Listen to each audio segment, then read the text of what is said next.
All right. Good afternoon, everyone. Welcome. Very glad to see you all here.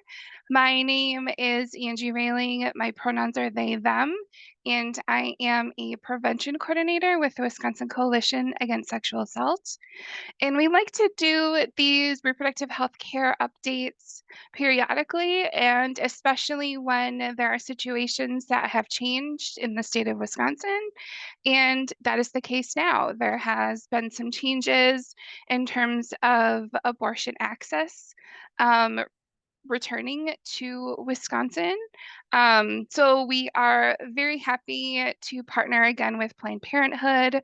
I will let Michelle introduce herself here in a second, but Michelle has been here for a couple of webinars now. So again, very thankful. Thank you for being here, Michelle, because I can only imagine how many of these you actually do in your job of just letting people know the landscape of what's going on in Wisconsin. Again, if you have any questions, you're more than welcome to unmute yourself or put them in the chat. You are also more than welcome to remain anonymous, and you can send me any questions privately, and then I can ask them on your behalf. But I am going to turn it over to Michelle. And again, thank you so much for being here. And here we go. Thanks so much. Hi, everyone. Again, my name is Michelle Velasquez. I use she, her, pronouns. I'm the Chief Strategy Officer for Planned Parenthood of Wisconsin, and still acting legal director as well. But we are hiring a new general counsel. So if you know anyone, just a little plug there, like send them our information. I'm really happy to be here, and I really appreciate you all taking time to talk about some changes to the legal landscape of abortion access in Wisconsin. It's really, really important, and you all work with people in your communities, and you are, I'm sure, a very trusted resource for the people that you work with. And so I'm really appreciative of you taking time to learn about what's going on. I live and breathe this every single day, but I know that most people don't, and so I'm always very grateful to be invited into spaces to provide some information about what's going on. So I will go ahead and share my screen.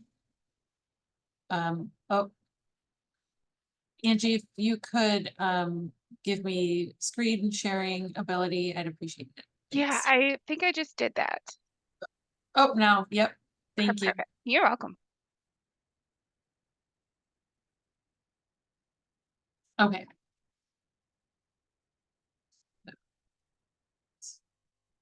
So the first thing I want to just talk about are some recent developments in the legal landscape. And so, as many of you may know, Planned Parenthood of Wisconsin resumed services in Milwaukee and Madison on September 18th of 2023. And we did this even before the court's final decision in the case. So those who may not know or recall, last June, right after the Dobbs decision was issued, the Attorney General of Wisconsin, Josh Kaul, filed a lawsuit challenging the enforceability of a law in Wisconsin that everybody was sort of calling the criminal abortion ban, or the 1849 criminal abortion ban, because this law had been originally passed in 1849 and had seemingly criminalized abortions, and didn't criminalize the person obtaining the abortion, but rather made the physician or the person providing the abortion criminally liable for doing so. So that case sort of was pending in the Dane County Circuit Court for a long time.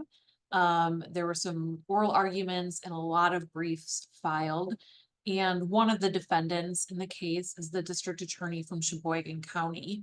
And he argued that the case should just be thrown out, that it should just be dismissed for a variety of reasons. And so the court issued its first decision in July, basically denying his motion to dismiss. But in doing so, the court went to great length to analyze what it thinks, or what it thought 94004 meant. And it did so based on a previous Wisconsin Supreme Court case. And that decision in July essentially said that there is no such thing as a criminal abortion ban in Wisconsin. This law is good law, but it only applies to feticide, and feticide and abortion are two different things. And so district attorneys around the state could enforce this law, but only against people who have committed feticide, not against people who are providing consensual medical abortions. And so really based on that decision and then a subsequent decision in August that was sort of around briefing schedules and some other procedural things that nonetheless reiterated that earlier finding, Planned Parenthood of Wisconsin resumed abortion services in Milwaukee and Madison. We did provide abortions in Sheboygan County prior to Dobbs, only medication abortions, but we were unable to resume care in Sheboygan, mainly for sort of just logistical, operational reasons. We had to, sort of decide look at the staffing capacity that we had, the physician capacity we had at the time, and we decided that we would concentrate those capacities in Milwaukee and in Madison, because we would be, those 2 points of access would be the biggest points of access for people. And we could have the most consistent and reliable schedule for patients out of those 2 health centers. Then last week, excuse me, on December 5th, the court issued its final ruling granting the relief that the plaintiffs were requesting, which was a declaratory judgment. So essentially what that means is that the court is declaring what the law is. And the court in this declaratory judgment is saying that Wisconsin statute 94004 only applies to feticide and not to abortions. So there's no injunction, but the declaratory judgment essentially serves a very similar purpose. So the court is saying this is what the law is. And so by virtue of the fact that the court is saying the law does not criminalize abortion, no district attorney or no law enforcement agency in the state would be able to try and prosecute somebody for providing an abortion.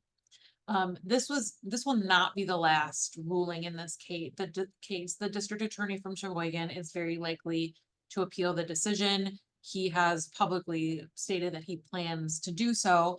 And so in the coming days and weeks, we will really have a better idea of sort of the appellate trajectory of the case. But as of today, as of now, abortion remains accessible and legal in Wisconsin. And so even though this decision, the final decision last week, didn't necessarily change Planned Parenthood's ability to provide abortions, because we've already been providing, it's still been, incredibly meaningful for a lot of reasons. One, first and foremost, it has officially, for other health systems, restored abortion access in Wisconsin, and it's certainly the first step in what's bound to be a long journey ahead of us. But since Planned Parenthood resumed in September, we've really been taking a lot of referrals from other health systems that prior to Dobbs would have provided abortion services, but they didn't have the sort of reassurance and ability to in their ability to provide until there was that decision last week. So it's, it means that patients don't have to travel out of state. It means that patients aren't going to be turned away. If there was a medical issue, though not life-threatening, they should now be able to access that with their provider, and that will hopefully improve health outcomes for people. So what this means for patients in terms of, I just sort of stated a little bit about being able to access abortion services even outside of Planned Parenthood. The legal framework under which people will be receiving abortion services is the same as it was prior to Dobbs. So there is nothing about the abortion laws and regulations that have changed as a result of last week's Dane County Circuit Court ruling. So abortion in Wisconsin, although legal, is still very restricted. And Wisconsin, prior to Dobbs, was considered one of the more restrictive states in the country.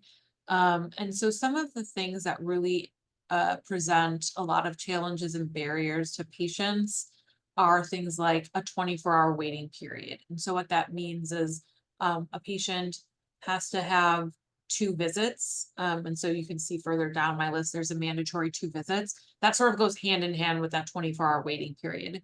So on the first visit, a patient would see the physician, and they would have to um, engage in a mandatory physical exam, a mandatory ultrasound, even if there was no like health indicator as to why they would need an ultrasound or a physical exam, the law requires it.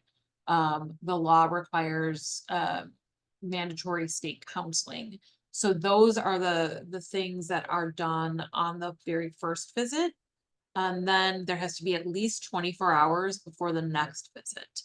And as you all know, I'm sure, the way scheduling works, it's probably not going to be exactly 24 hours later. It could be maybe a few days later that same week, or even go into the next week. And that will sort of depend on, I think, the gestational age of where the person is at in the pregnancy. There are insurance restrictions in Wisconsin, so folks who are on any form of state Medicaid could not use that form of insurance to pay for their abortion in Wisconsin. If the person is a public employee and they receive their insurance through that employment, they would not be able to use that insurance for an abortion. And people who purchase their insurance through the marketplace under the Affordable Care Act likewise could not use that insurance to pay for that health care. So I think that the insurance restriction is one of the biggest barriers to abortion in Wisconsin. In that, the research, I believe, sort of recently I've seen is that about 63% of people in this country wouldn't be able to afford an unexpected expense that exceeds $500. And so this healthcare, depending on where they're at in the pregnancy, and then all of the sort of other costs that get piled on when somebody needs an abortion, I think exceeds that amount of money. So it's certainly potentially cost prohibitive for people. And I'll talk about what Planned Parenthood, is able to offer in that regard. But certainly the fact that those are statutory restrictions is a problem. We can't use telemedicine. So in many other states, people can do a visit with the physician or the advanced nurse practitioner via telemedicine. If they're doing a medication abortion, that would make a ton of sense. And then sometimes they can just go and pick up the medication, or even have it in some places delivered directly to them. So Wisconsin, because of that mandatory ultrasound and exam, even that day one appointment could not be done via telemedicine. So that means people who have to travel need to come to the office, to the health center twice in person. We have a physician only requirement. So abortions are done either through medication or through a procedure. And medication abortions in many other states are done with advanced nurse practitioners. In the period of time when we had suspended abortion services, we had many of our staff traveling to Illinois to help increase, the capacities at specifically the Waukegan Health Center. And many of our advanced nurse practitioners were able to travel and provide medication abortion services. So that is really another way to improve access, is to have advanced nurse practitioners be able to use the full scope of their license. In almost any other instance, nurse practitioners are able to prescribe medication. So this should really be no different. But there unfortunately is restricted by law that it has to be a physician. So the physician has to be the prescriber and actually be present when the medication is handed over to the patient. Um, we also have a same physician requirement under the law for medication abortion. So what that means is when the person goes to their first day one appointment, they see the doctor. If they're getting a medication abortion, when they come back to their second appointment, the doctor they see has to be the same doctor they saw on their first day. And this of course also presents a lot of challenges, because many of our physicians work in other places as well. And then the more rural areas would be, it would be challenging to have physicians. There's always, I think, generally a shortage. Um, Again, the mandatory 2 visits, mandatory ultrasound and exam, mandatory state counseling, and then lastly, there's a 20-week gestational limit, which actually is before viability. The before Dobbs, the sort of constitutional limit of when states could start imposing different restrictions was they shouldn't have been able to restrict or ban things pre-viability, but Wisconsin actually had a 20-week gestational limit, which is about 4 weeks before viability. There are exceptions, which are for rape, incest, and to preserve the life and health of the pregnant person. So now that we've got that decision from the court, and if people need an exception because they're post 20 weeks, it is no longer just a life exception. It encompasses a much broader scope of preserving a person's health. And then, lastly, I was asked to talk a little bit about medication abortion. So medication abortion is a 2 medication regime that ends a pregnancy. So the 2 medications are mifepristone and misoprostol. And so mifepristone stops the production of progesterone, which would be needed for a pregnancy to continue. So because that hormone production ends when somebody is provided and takes mifepristone, that would end the pregnancy. And then the misoprostol, the second drug, is taken 24 to 48 hours later, and that helps the body start essentially cramping and expelling the contents of the uterus. In Wisconsin, that can be obtained up until 10 weeks, 6 days, so just short of 11 weeks of gestation, and you must see the same physician. You may have seen recently in the news that there's a court case and that the US Supreme Court is going to take up this court case that examines the FDA's approval and regulation of mifepristone. If the court upholds the prior rulings, which really turned back the clock on the regulation of this drug, so like we're at a point now where the FDA is saying advanced nurse practitioners can prescribe this. You can prescribe it via telemedicine. You can use it up to 10 weeks, up to like 11 weeks. You can, you don't have to see, a physician or your practitioner over multiple visits. You can get it at a pharmacy if the pharmacy applies to the FDA to stock it, or you can get it direct to mail, direct to consumer. That's come a long way from how the FDA has regulated it in the past. And so what the court is going to be answering is whether or not the FDA followed its own rules, and if those decisions to like sort of deregulate in a way, although it's still regulated, is just not as strictly, if those were proper. And so if the court ultimately finds that those were improper, we could potentially be looking at that rollback of how this medication is can be prescribed and dispensed, etc., which would really diminish access for many, many people. Now, in Wisconsin, we already have like the strictest regulations, but there would be a change potentially in the gestational age limit, because it used to be like 7 weeks. And there was, I think in the very beginning when this medication was first approved, I think there had to be 3 visits. So it could really, really, you know, just have a negative impact on the accessibility of this medication. Now, in Wisconsin, only about 37-ish%, 38% of people obtain an abortion through the use of this medication.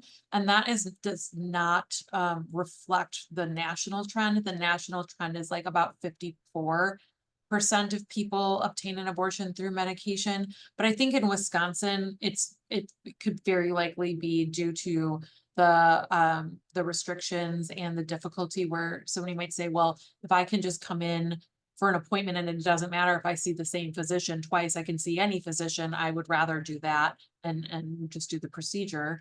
So I mean, there's probably a lot of factors going in there.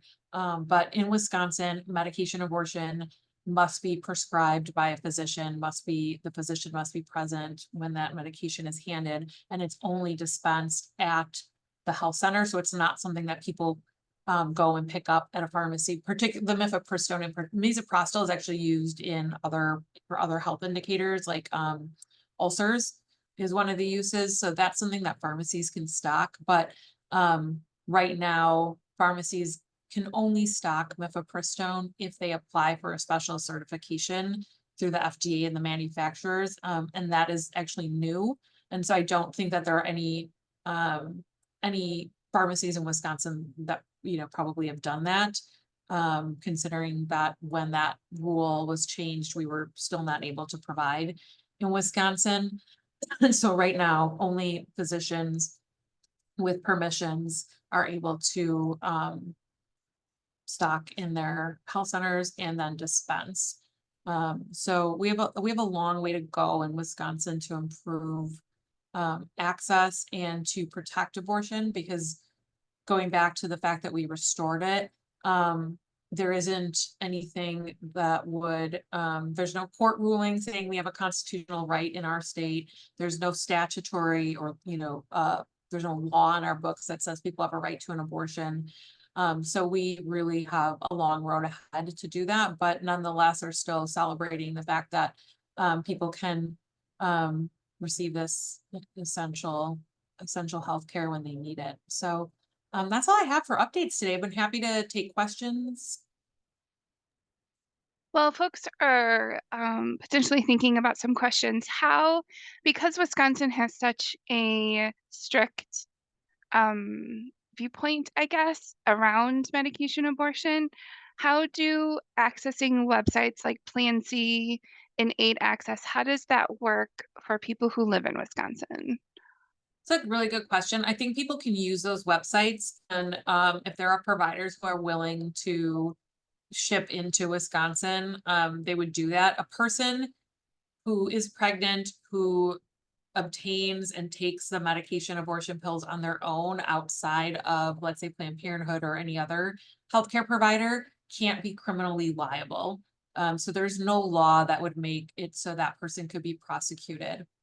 And I say that with a little asterisk, because I think that, in some instances, without, having any facts of a particular case before me, I can envision, as someone who's worked in the criminal justice system as a defense attorney, that sometimes really zealous district attorneys that want to prosecute somebody could potentially find another way to prosecute. And so there's not a law that says they can't self-manage their own abortion, but maybe there's something that they would try to argue that they procured this medication improperly or without a valid prescription or something like that. But I think that'd be a little bit far-fetched. So like, I don't want to scare people, but one thing that is important to know about our medication abortion laws is that it does say a physician only is the only person who can provide this.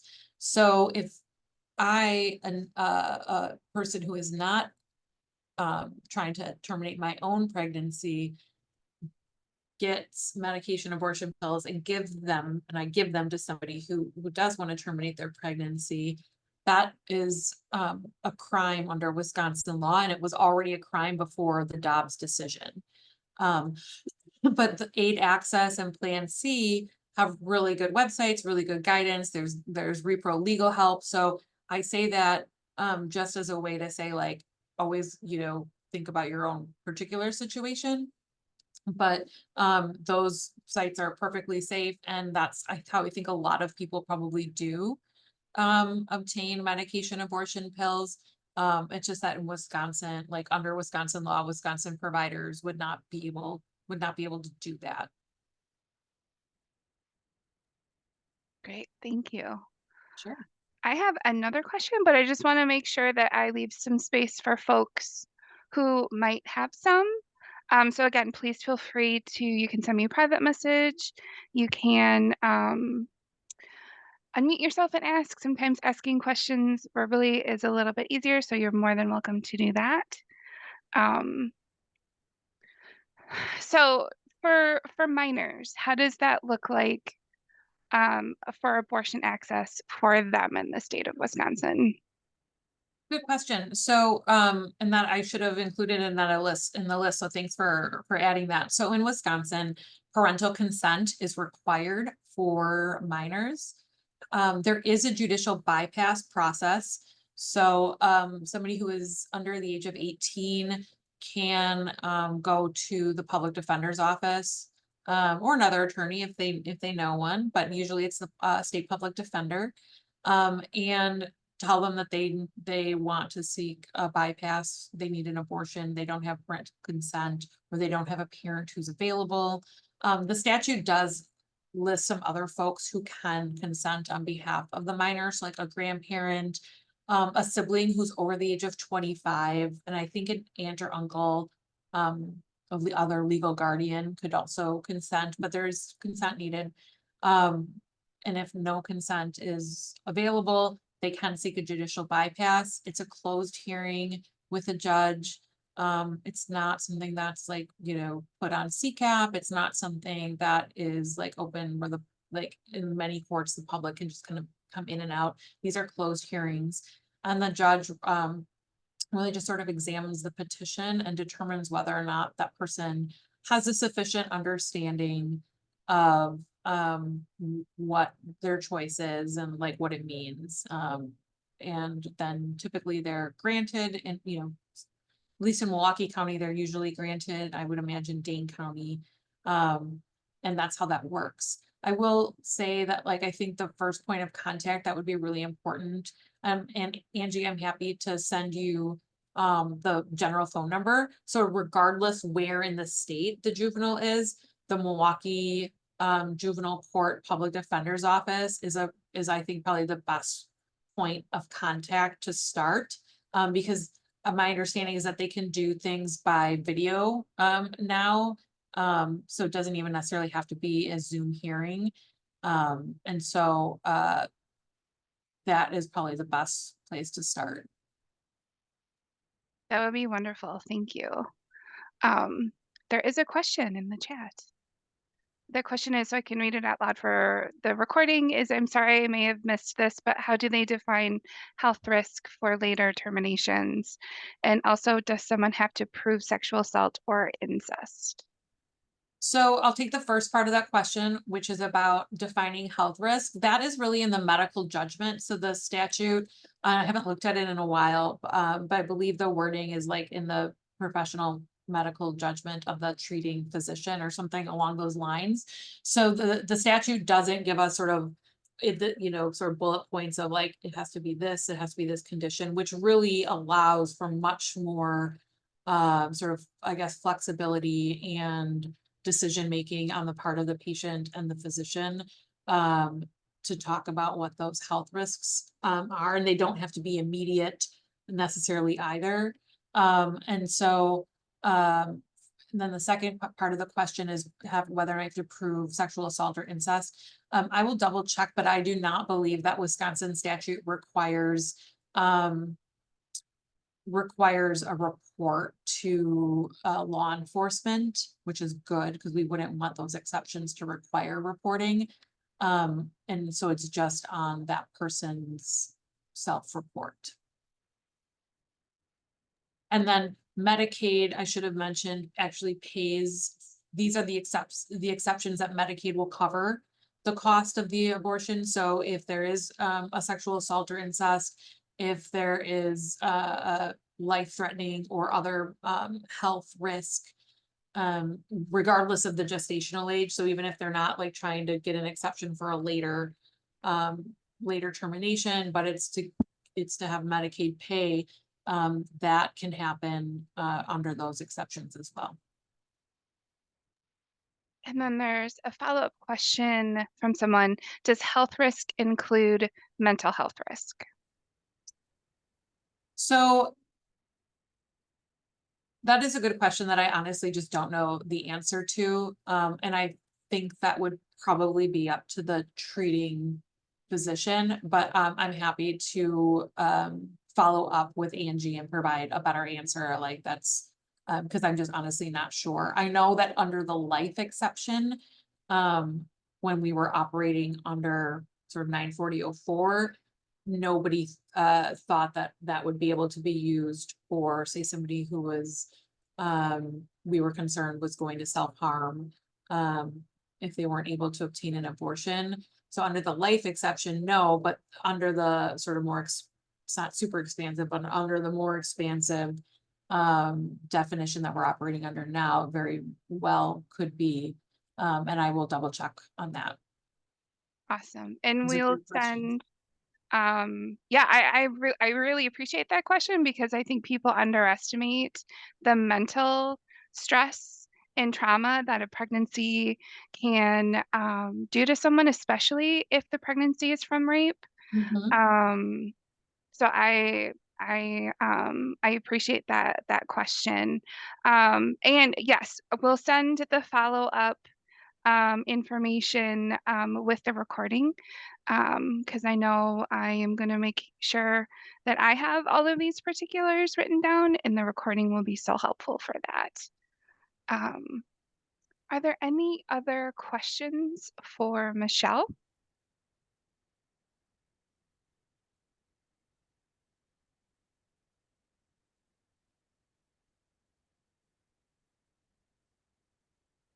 Oh, I do have one question that I thought about.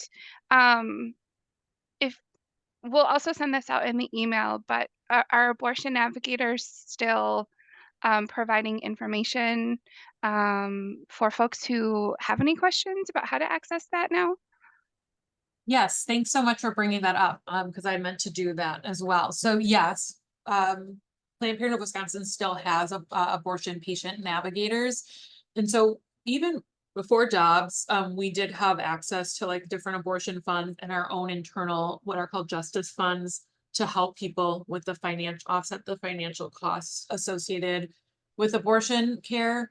That sort of work was made a little bit more formal, was more formalized post jobs. So that way we could really develop relationships and networks with other abortion funds out even outside of Wisconsin, um, particularly in Illinois. And those navigators have remained in place and will continue to remain in place because one, we know that, this the legal landscape is going to continue to evolve and change. We could potentially become a state where people are traveling to if there was a need for us to absorb. And some people may still decide that, this is all of that long list of restrictions and, sort of red tape in Wisconsin. I would rather just go to Illinois if I can, or Minnesota, which a lot of people on the western side of the state were already accessing abortions in Minnesota pre-Dobbs anyway, because of just the geography. And so those navigators are still there to help people connect to the right provider, to the funds. UW Core, and I can send the link to Angie as well. Put out a really nice sort of one pager on the cost of abortion bans. And so even though we're not banned in Wisconsin, we're still very restrictive.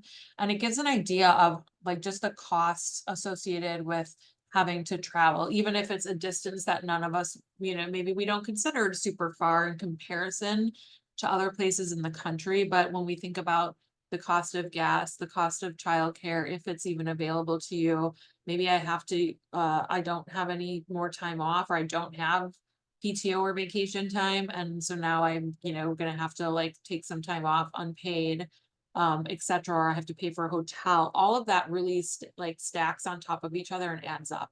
And so I think if I remember correctly, the average cost, and including the health service itself, um, the cost was calculated from like traveling Milwaukee to Waukegan, at like about $1,200 when all was said and done. And so that is not an insignificant amount of money.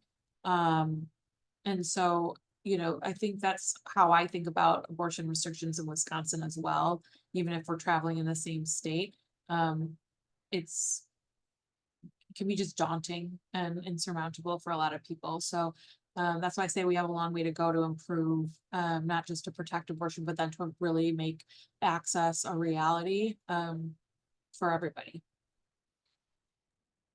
I think pre Dobbs last summer, which feels like a million years ago at this point, it was easy for folks to forget that even though abortion was still legal, like Dobbs hadn't been taken away yet, that there were still incredible barriers to receiving abortion care.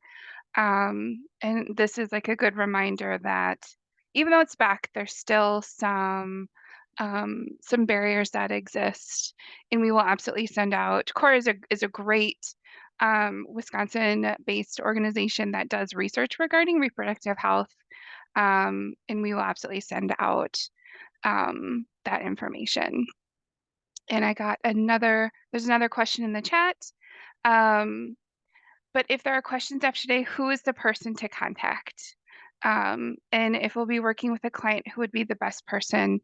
Yes, we'll send out the abortion navigator information in the email. But the first part of that question, we'll let Michelle. Um, Yeah, I think it would actually probably be to start with the patient. Everything should probably start with the patient navigator. So if it's a question about the legality of something, the patient navigators have, they would send that to me right away. But if it's a question about our centers, like just even the like logistics of how to make an appointment, where what the hours are, what the waiting times are, all those sort of things, the navigators who both worked in abortion services pre-Dobbs are going to be the best, I think, entryway into that. Perfect. Awesome. And then I did get another question. What can we do to continue moving the access to abortion care in the right direction and help eliminate those barriers that are existing? Excellent question. I think continuing to have conversations is one of the most important things that people can do. And I know sometimes people are like, but like, I'm just, just talking. Like, if it doesn't feel like you're doing anything, you're doing a ton by raising awareness about just how difficult it is to access abortions in Wisconsin. And for folks who, may not see it as a big deal. Like I sometimes think about it, what if this was just like your general practitioner and you had a flu, but they couldn't give you any medication until you came back at least 24 hours later, and you had to see the same physician. And so putting it sort of in those kind of contexts for people where, I mean, the bottom line is that abortion is healthcare, and um, we would not regulate any other type of healthcare in the same way that this is restricted and regulated. And so the conversations are really just central, I think, to how we eventually remove some of these barriers. Um, excuse me. And then reaching out, like if somebody the thing is, like, one of the doctors here always says, when I've seen her present many times, nobody expects to need an abortion until they need it. Nobody that she's ever treated in all her years of being a physician has ever planned to be in the position that they're in. And so it's easy sometimes for people to think, well, I would never need that. So how is this not important? But again, tying it back to the idea that like nobody ever really plans to be there. And we all want our neighbors, our friends, our family to have access to the healthcare. This is routine, safe, effective healthcare, but it's also time sensitive in many ways because of gestational age limits and because maybe somebody's preferred way of obtaining an abortion is through medication, but then if their next appointment with the same physician is too far out, that could bump them into being beyond that gestational age. So really the education, the conversations to me are the number one thing that people can do. One thing that I think people don't realize is there's two kind of entities when it comes to Planned Parenthood. There's the nonprofit part, and then there's the more lobbying piece. And we'll also send this information out in the email, but getting those action alerts and those they have a bunch of informational webinars, and just getting those if you're not able to as an organization because of our nonprofit status, just being personally aware of how we can engage in that, I think is another great way to get the information about what we can do individually to help move these social norms that we have around reproductive health care, moving in a better kind of direction. So we'll make sure to send that information out. Yeah, absolutely. We have an advocacy, which is a 501(c)(4), Planned Parenthood Advocates of Wisconsin. And we do a lot of the grassroots lobbying out of that entity. Those are all actually C3 allowable activities. We do other things that are not C3 allowable out of there. But yes, individually signing up and following on social media, um, helping your patient or not patients, your clients make appointments with us and knowing about all of the services we provide um, is really helpful, I think, as well, to just again sort of um, Planned Parenthood is a healthcare provider just like any other. There should, I know that there is stigma out there, and we're, working collectively to take the stigma out of Planned Parenthood's name sometimes for some people, where it's like, oh, well, like Mhm. we provide so much healthcare, and it's excellent. And so, yeah, helping people know what we do is also really helpful. For the longest time while I was in my 20s, I didn't have health insurance, and Planned Parenthood was the place that I could go to receive the health care that I needed um, for my reproductive health. And then therefore, as we talked about, my mental health just in general, right? It's all connected, right? We're all of these systems that make up our bodies are all connected to one another. And I agree, it's a great messaging to have go out there that Planned Parenthood just doesn't do abortions, right? There's a lot of preventative health care that this organization does that are super important for folks. Absolutely. We have so many services and the gender affirming care, for Yes. example, cancer screenings, Hmm. STI screenings and treatment.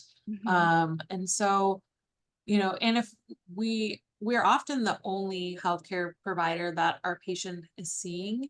Hmm. And so even if there's something that we can't treat, um, or we can't go beyond a certain point, we are able to then connect them with the healthcare resource.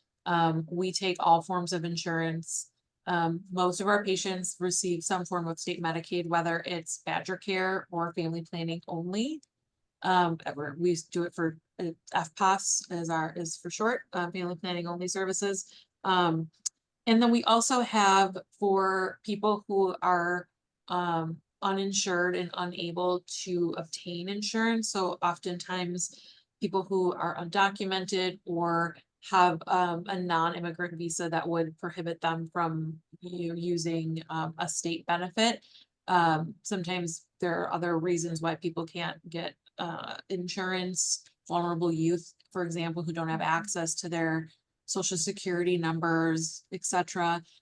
We have our own sliding scale for the for our health services. So it's up like two people who are at or below 200% of the federal poverty level get like I think it's a 75% reduction in the cost, excuse me, of the health service. And I know that cost is something that is like on the top of Mhm. everybody's mind when they're thinking about whether or not to get health or get some health care. I, for a long time when I was a student, I did not have any health insurance. And I would say like, I don't want to go because I don't want to know Mhm. how much this is going to Mhm. cost me. And I'm going to be on a payment plan for the rest of my life for, Same, for this. same.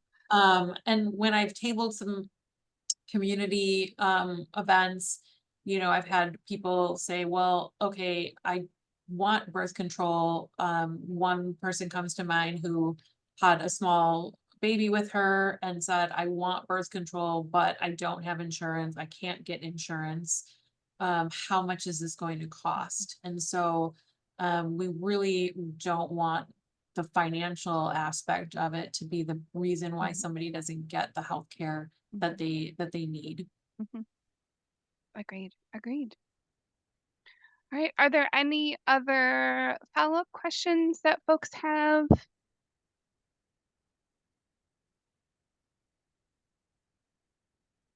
If not, we'll give you 10 minutes or so back in your day.